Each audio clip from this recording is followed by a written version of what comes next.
Tikrinom šiandieną Hyundai 30 automobilį 2011 metų.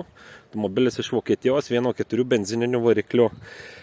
Pradėkim galbūt nuo kėbulo. Tai kėbulas yra seniai visas perdažytas buvęs automobilis. Dažymo kokybė tikrai labai gera. Išglaistytų elementų turim galinį kairį sparną. Tai glaisto sluoksnio turi sparnas, iki šio kantelio. Minimaliai yra pakelta rūdelių ant arkutės krašto. Šiaip visi kiti kėbulo elementai be rūdžių, lygus, be didesnių įbrėžimų, įlenkimų.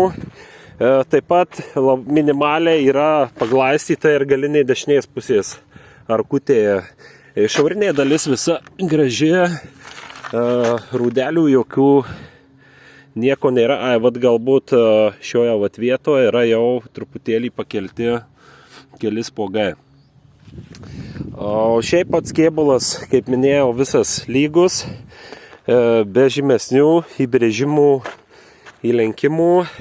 Optika visa originali, priekinis stiklas taip pat originalus. Automobilio rida 92 000. Rida automobilio tikrai atitinka salono būklę. Vairas kaip naujas. Sėdynės taip pat visos tvarkingos. Bendras automobilio nusidėvėjimas tikrai atitinka ridą.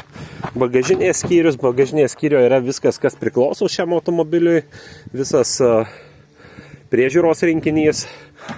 Iškritusi yra truputį įtrūkusi ir atidarimo rankinėlė. Štai matom, čia bagažinė yra. Tai išorinė automobilio apžvalga būtų tokia. Tai tiek žinių, visą informaciją perduosim mūsų klientui.